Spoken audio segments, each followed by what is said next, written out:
Hello વિદ્યાર્થી મિત્રો, ઉસ્કર classes YouTube ચેનલમાં સર્વેનું સ્વાગત છે. હું છું રાકેશ કુકડિયા અને આપણે શીખી રહ્યા છીએ સિમ્પલ પ્રેઝન્ટ ટેન્સ. અને સિમ્પલ પ્રેઝન્ટ ટેન્સમાં હવે આપણે ક્વેશ્ચન બનાવવાના છે, પ્રશ્નાર્થ વાક્યો બનાવવાના છે. હકાર અને નકાર વાક્યો બનાવ્યા, હવે પ્રશ્નાર્થ વાક્યો બનાવવાના છે. પણ તે જોતા પહેલા સિમ્પલ પ્રેઝન્ટ ટેન્સને ગુજરાતીમાં તેના વાક્યો કઈ રીતના હોય અને તેની કઈ રીતે આપણે ઇંગ્લિશ કરી શકીએ અને કઈ રીતે આપણે ઓળખી શકીએ તે ક્વિક રિવિઝન કરી લઈએ. તો કે અહીંયા એક્ઝામ્પલ આપ્યું છે કે તેઓ કેટલીક વાર પ્રશ્ન પૂછે છે, તો આપણે ઓળખી શકીએ કે પૂછે છે તેના પરથી આપણને ખબર પડશે કે આ સિમ્પલ પ્રેઝન્ટ ટેન્સનું વાક્ય છે. સેકન્ડ એક્ઝામ્પલ છે, અમે અંગ્રેજી વાંચીએ છીએ, તો વાંચીએ છીએ તેના પરથી ખબર પડશે કે આ વાક્ય છે એ સાદા વર્તમાન કાળનું છે. નેક્સ્ટ એક્ઝામ્પલ છે, તેણી પોતાના ખાસ મિત્રને ઈમેલ લખે છે, તો લખે છે તેના પરથી આપણને ખબર પડશે. નેક્સ્ટ એક્ઝામ્પલ જોઈએ, હું દરરોજ ગીત ગાઉં છું, તો આપણે જોઈ શકીએ છીએ કે ગાઉં છું એના પરથી આપણને ખબર પડશે કે સાદો વર્તમાન કાળનું વાક્ય છે. ઇન ગુજરાતી ભાષામાં પહેલા આપણને ખબર પડશે કે સાદો વર્તમાન કાળ કયો છે, તો કે આ વાક્ય પરથી જોઈ શકાય કે પૂછે છે, વાંચે છે, લખે છે, ગાય છે, ગાઉં છું, આવા ગણીએ છીએ, ભણીએ છીએ, રમું છું, રમે છે. આના પરથી આપણને ખબર પડશે કે આવા વાક્ય બોલો હોય એટલે કે આપણે સાદો વર્તમાન કાળ ઉપયોગ કરવાનો છે અને એના નિયમો લગાવવાના છે. ચાલો એક એક્ઝામ્પલ જોઈએ અને એ એક્ઝામ્પલ પરથી આપણે શીખવાનું છે કે સાદો વર્તમાન કાળ કઈ રીતે વાપરી શકાય. મેં કીધું છે કે સાદા વર્તમાન કાળની વાક્ય રચના છે એ કર્તા, ક્રિયાપદનું મૂળ રૂપ, કર્મ અને અન્ય શબ્દ આ રીતની છે. હવે એમાં ખાસ આપણે જોવાનું છે કે ક્રિયાપદનું મૂળ રૂપ છે એ મહત્વનું છે, ઇમ્પોર્ટન્ટ છે. ક્રિયાપદનું મૂળ રૂપ V1 SKES વાળું, અને SKES વાળું ક્યારે આવશે અને V1 એકલું ક્યારે આવશે એ આપણે જોઈ ગયા છીએ. નેક્સ્ટ આપણે જોઈશું કે એક એક્ઝામ્પલ લઈ લઈએ અને એનું આપણે ઇંગ્લિશ બનાવવાની ટ્રાય કરીએ. તો ચાલો જોઈએ એક એક્ઝામ્પલ કે હું દરરોજ ગીત ગાઉં છું. હું દરરોજ ગીત ગાઉં છું, આમાં કરતા કોણ છે, તો કે હું છું, તો કે હું ને ઇંગ્લિશમાં આઈ કહેવાય. સેકન્ડ ક્રિયાપદ કયું છે, તો કે જે ક્રિયા થાય એને ક્રિયાપદ કહેવાય. તો કે ક્રિયા થાય, ગાવાની ક્રિયા થાય છે, તો કે ગાવશું એટલે કે સિંગ એ ક્રિયાપદ છે.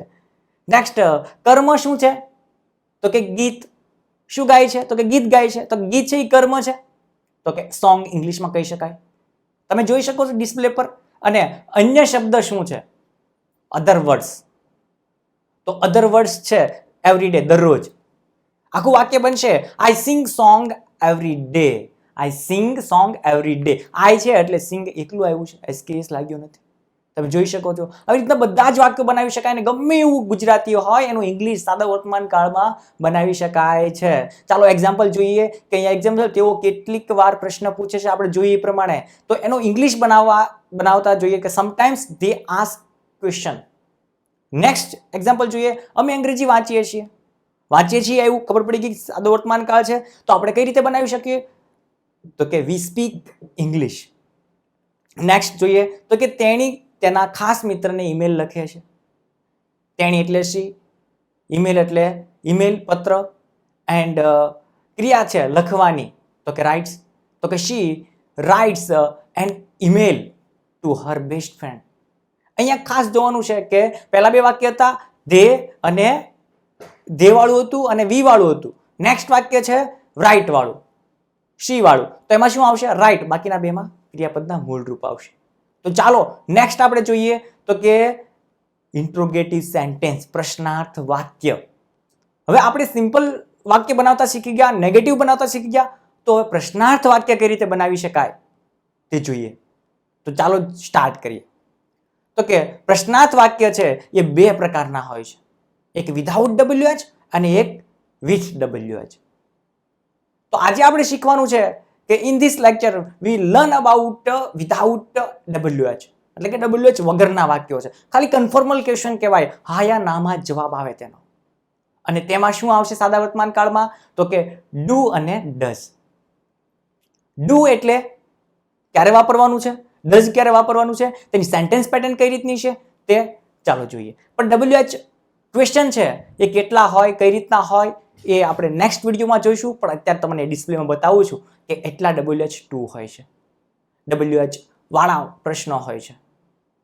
તો ચાલો સ્ટાર્ટ કરીએ WH વગરના, વિધાઉટ WH ક્વેશ્ચન. કેટલા પ્રકારના છે? ડુ અને ડઝ વાળા. અને વાક્ય રચના કઈ છે? તો કે તમે જોઈ શકો છો, ડુ ડઝ પ્લસ કર્તા, ક્રિયાપદનું મૂળ રૂપ અને કર્મ, અધર વર્ડ્સ, અને પાછળ લાગશે ક્વેશ્ચન માર્ક, કારણ કે પ્રશ્ન બનાવવાનો છે. પ્રશ્ન બનાવવાનો છે તો આપણને ખબર પડે કે કઈ રીતે બનાવશું, તો કે બે રીતે, ડુ થી અને ડઝ થી. હવે ડુ હોય ત્યારે કર્તા તરીકે શું હશે? ત્યારે ડુ આવશે, તો કે આઈવીયુ દે. કર્તા તરીકે આઈવીયુ દે હશે ત્યારે સેન્ટેન્સમાં ખાલી આગળ શું લગાવવાનું છે? ડુ. અને ડઝ, તો કે ડઝ ક્યારે લાગશે? તો કે હી શી ઈટ કર્તા તરીકે હોય ત્યારે આગળ શું લગાડવાનું છે? ડઝ. તો અહીંયા આપણે જોઈ શકીએ છીએ કે વાક્ય રચના આપણી સાદા વર્તમાનકાળની શું હતી? કર્તા, ક્રિયાપદનું મૂળ રૂપ, કર્મ અને અધર વર્ડ્સ. તો ખાલી આગળ ડુ અથવા ડઝ લગાડવાથી તે પ્રશ્ન બની જાય છે, બીજું કોઈ ચેન્જ આવતો નથી. હવે કેવી રીતે બનાવશું? તો કે જોઈએ. તો કે જ્યારે ડુ થી પ્રશ્ન બનાવવાનો છે ત્યારે કર્તા તરીકે શું હશે? આઈવીયુ દે, ક્રિયાપદનું રૂપ V1 નું અને કર્મ અને અન્ય શબ્દ. પણ આગળ શું લગાડવાનું છે? ડુ. તો કે એક એક્ઝામ્પલ જોઈએ આપણે, તો કે વી સ્પીક ઇંગ્લિશ. સિમ્પલ સેન્ટેન્સ છે. હવે આગળ વી છે તો એની આગળ ખાલી ડુ લગાડશો ને એટલે સીધું શું બની જશે? પ્રશ્નાર્થ. Do we speak English? આપણે ઇંગ્લિશ બોલીએ છીએ? પ્રશ્ન પૂછવાનો છે. નેક્સ્ટ સેન્ટેન્સ છે you run very fast in every race. તો અહીંયા આ કર્તા તરીકે યુ છે, આગળ ખાલી ડુ મૂકશો, આગળ ખાલી શું મૂકશો? ડુ મૂકશો, એટલે શું બની જશે? પ્રશ્ન. Do you run very fast in every race? શું તમે દર રેસમાં ફાસ્ટ દોડો છો? Next question, next simple sentence છે they draw cartoons picture. They draw cartoon picture. ખાલી ધ્યેય છે કર્તા તરીકે, આગળ શું મૂકશો? ડુ. શું બનશે? પ્રશ્નાર્થ. Do they draw cartoon picture? શું તે કાર્ટૂન પિક્ચર દોરે છે? નેક્સ્ટ જોઈએ તો કે ડઝ.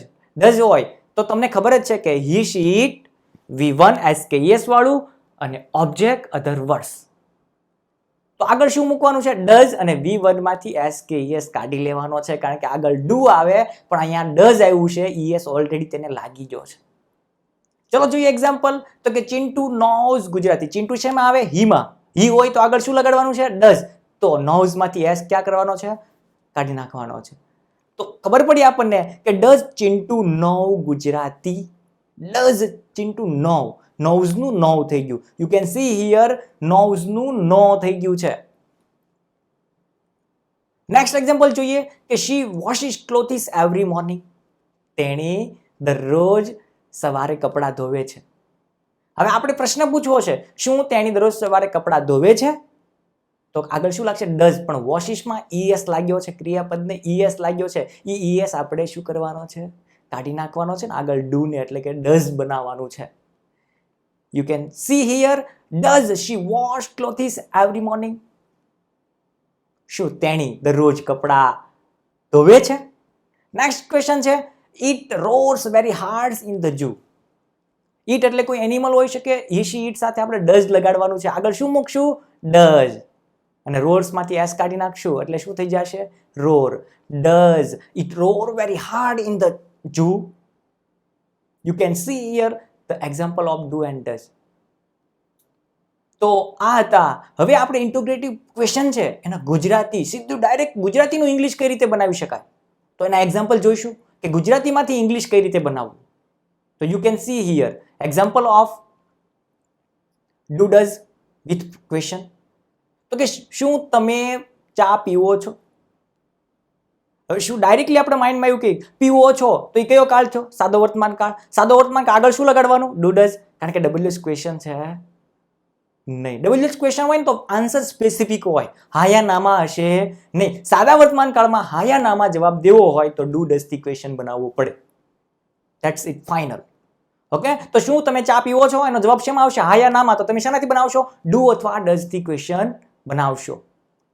તો યુ એટલે તમે, પીવો છો એટલે ડ્રિંક, અને ચા એટલે ટી. તો કે do you drink tea? Idea આવે છે કે નહીં? કમ્પ્લીટલી સમજાય એવું છે. કમ્પ્લીટલી તમે અહીંયા જુઓ તો તમને આઈડિયા આવી જ જશે કે યુ ડ્રિંક ટી અને આગળ ડુ લગાડી દીધું. Do you drink tea? શું તમે ચા પીવો છો? નેક્સ્ટ આપણે એક્ઝામ્પલ જોઈએ. શું રાજવી દર અઠવાડિયે આવે છે? રાજવી કરતા છે, આવે છે કમ, પણ રાજવી છે શીમાં આવે એટલે કમ્સ થઈ જશે. દર અઠવાડિયે એટલે એવરી વીક. અને પણ રાજવી શું છે? પ્રશ્ન બનાવવાનો છે. પ્રશ્ન બનાવવામાં ડુ ડઝ લાગે તો અહીંયા રાજવી છે શીમાં આવે તો શીમાં શું લાગશે? Does. Does she come every week? તમે જોઈ શકો છો. It is so simple. Next, શું ડોક્ટરો દર્દીને વ્યવસ્થિત ચેક કરે છે? તો આમાં ડોક્ટરો છે, બહુ બધા ડોક્ટર છે, એક કરતા વધારે છે, તો એ શેમાં જશે? ધેમાં જશે. ધે સાથે શું લાગે? ડુ લાગે. તો do they, do doctors checkup patient properly? તો આ હતા ડુ ડઝ વાળા પ્રશ્નાર્થ, જે ખૂબ જ સિમ્પલ અને ખૂબ જ સારી રીતે કરી શકાય તેવા પ્રશ્નાર્થ વાક્યો છે. અને હા, એકદમ ઇઝીમાં ઇઝી મેથડ છે. ખાલી ડુ ડઝ તમારે આગળ લેવાનું છે. સિમ્પલ પ્રેઝન્ટ ટેન્સમાં કર્તા, ક્રિયાપદ, કર્મ, અન્ય શબ્દ, એમાં તમારે આગળ ખાલી ડુ ડઝ મૂકવાનું છે. આગળ તમારે ખાલી ડુ ડઝ મૂકવાનું છે, જેથી પ્રશ્ન બનશે અને એ પ્રશ્ન હશે એ કન્ફોર્મલ હશે, હા યા નામાં. તો આ હતા ડુ ડઝના એક્ઝામ્પલ. હવે ઇન્ટ્રોગેટિવ નેક્સ્ટ લેક્ચરમાં આપણે જોઈશું. ઇન્ટ્રોગેટિવ વિથ WH એ કયા કયા છે તે ખાલી જોઈ લઈએ. હુ એટલે કોણ, વોટ એટલે શું, વેન એટલે ક્યારે, વેર એટલે ક્યાં, વાય એટલે શા માટે, હુમ એટલે કોને, હાઉ મેની એટલે કેટલા, હાઉ મચ એટલે કેટલું, વિચ એટલે કઈ, કેવું, કેવી, અને હુઝ એટલે કોનું, કોના, કોની. લિટલ બીટ ડિફરન્સ છે, થોડોક જ ચેન્જ છે અને ખૂબ જ ઇઝી છે અને તમને ખૂબ જ મજા આવશે. નેક્સ્ટ લેક્ચરમાં તમે આવશો ને અને every tense has a same sentence pattern. There is a no difference between the sentence pattern. એક બધા જ કાળની ખરખી વાક્ય રચના હોય છે અને બધી જ વાક્ય રચના આ કાળ એક આવડી જશે એટલે બધા કાળ ઇમિડિયેટલી આવડી જશે. પણ તમારે ખાલી ધ્યાન રાખવાનું છે ક્યાં શું આવે છે, અને એટલું ધ્યાન રાખી લેશો ને એટલે તમને બધા કાળ અને ઇંગ્લિશ બોલતા ફફડાટ આવડી જશે, લખતા, વાંચતા અને સમજતા તરત જ આવડી જશે. તો જોડાયેલા રહેજો અમારી સાથે અને thank you for watching and જય હિન્દ. અને અમારી સાથે જોડાયેલા રહેજો કારણ કે તમારે ઇંગ્લિશ હંમેશા જરૂર પડશે. લાઈફના આગલા એવરી સ્ટેપમાં તમારે ઇંગ્લિશની જરૂર પડશે અને અમારી સાથે જોડાયેલા રહેશો તો તમને ઇંગ્લિશ ફટાફટ આવડી જશે.